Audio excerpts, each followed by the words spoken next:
አላዛርና ትንሱ እንዲሁም ውድ የአላዛር እናት በአላዛር እናት ቤት መጥተዋል ማለት ነው። በእናታቸው ቤት ነው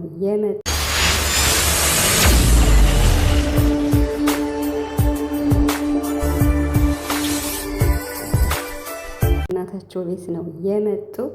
እንግዲህ የአላዛር እናት አልተቻለችም። የምር ለትንሱና ለአላዛር የበለጠ ጥንካሬ የሆነች ነው። እንግዲህ አስባችሁታል። እናት በዚህ ሰዓት ከነሱ ጋር አብራ ዩቲዩብ እየሰራች የምታበረታታ እናት በጣም በጣም በጣም ትለያለች። የምሬን ነው የምላችሁ። ሰላም ሰላም ቤተሰብ እንዴት ናችኋለሁ? ሰላማችሁ ብዛ በያላችሁበት እያልኩኝ ውድ ቤተሰቦች የዋላ ቤተሰቦች እንግዲህ ሰብስክራይብ እያደረጋችሁ አዲሶቹ ተቀላቀሉ። እንዲሁም የጨረቃ ቤተሰቦች የትንሱና የአላዛር ቤተሰቦች ሁላችሁም ማለት ነው ቤተሰቦች ስለምታበረታቱ በጣም አመሰግናለሁ። ትናንት አልመጡም ነበር አይደል? አዎ ትናንት አልመጡም እና ዛሬ መጥተዋል ማለት ነው።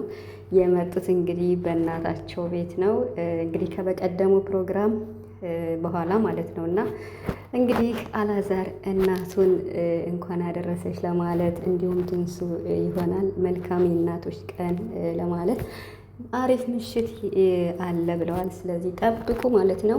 በአላዛር እናት ቤት የዩቲዩብ ቻናል በመዲቱ ማለት ነው። እና እንግዲህ ጠንካራ እናት ይሄው ልጆቻቸውን እያበረታታች ትገኛለች። የምሬን ነው የምላችሁና በጣም ከሚባለው በላይ በቀደም እንግዲህ ቃል እንዳስገባቻቸው አይታችኋል። ቁርጥ ያለ አባባል ማለት ነው።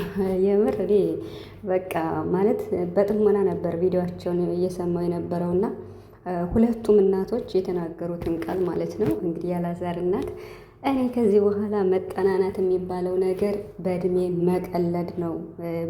የሰው ልጅ ላጥና ከተባለ ሙሉ እድሜ ልክን ቢጠና አያልቅም። ስለዚህ እናንተ ብዙ ተዋውቃችኋል። ከዚህም በኋላ ደግሞ እንግዲህ በፍቅር እንድትቆዩ ብላ መርቃቸዋለች። ስለዚህ ከዚህ በኋላ ጊዜ እንድታባክኑ አልፈልግም። የልጅ ልጅ ማየት ፈልጋለሁ። በቅርቡ ቀለበት ሰርላትና ከዛ ደግሞ ሽማግሌ ልከን በወግ በማድረግ እንድትዳሩ እንድትኳሉ እንፈልጋለን ብላ እንግዲህ ባጭሩ የአላዛር እናት ተናግራለች ማለት ነው። ምላሽህን በቅርቡ አሳውቀኝ ተብሏል። እንግዲህ አላዛር ማለት ነው። ዋው በቅርቡ ሊሞሸሩ ይሆን እንዴ? ያው ከትንሽ ጊዜ በኋላ ማለት ነው። እና ደስ ይላል። የምር ያስመርላቸው። እኔ የሰው ደስታ ያስደስተኛል። የትኛውም ሰው በራሱ ሁኔታ ሲደሰት ያስደስተኛል። እውነት ለመናገር እኔ በቃ ማለት ጭንቅ ነው የማልወደው። የሰው ልጅ ሲጨነስ፣ ሲከፋ፣ ሲያጣ፣ ሲቸገር በሆነ ሁኔታ ደግሞ ሲያለቅስ ውስጡ ሲሰበር በጣም ይሰማኛል። ያን ለማየት በጣም ከባድ ነው። የሰው ደስታ እንደሚያስደስተኝ ግን ምንም የለምና ስለዚህ ያሳካላችሁ ያስምርላችሁ ላለው ማለት ነው።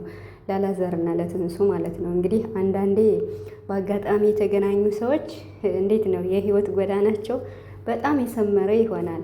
በጣም ደግሞ ብዙ የተለፋበት ነገር ደግሞ እንደው ሳታስቡት ዝም ብሎ ይቀራል እና እንግዲህ ፈጣሪ ለሁሉም ሰው የየራሱ እንትን ስላለው የራሱ ፈጣሪ ያሰበለት ነገር ስለሚኖር ለሁሉም ህይወት ይኖራል እና እንግዲህ አላዛርና ትንሱ ጉዞ ወደፊት እናታቸውም እንግዲህ ከጎን ሆና እያበረታታች የጎደለውን እየሞላች ምን ጎደላችሁ ምን አነሳችሁ እያለች ከምንም በላይ ደግሞ የእናትን ምክር የእናትን እንትን ማግኘት ምርቃት በጣም ትልቅነት ነውና አላዛር ደግሞ እንግዲህ በቤተሰቦቹ እየተመረቀ ይገኛል። እውነት ለመናገር እንዲሁም ትንሱ ማለት ነውና ፍቅሩንም ስለተቀበለችው ደስ ብሎኛል። እንግዲህ የእነሱ ፍቅር ይፋ ሆኗል ማለት ነው ሚዲያ ላይ።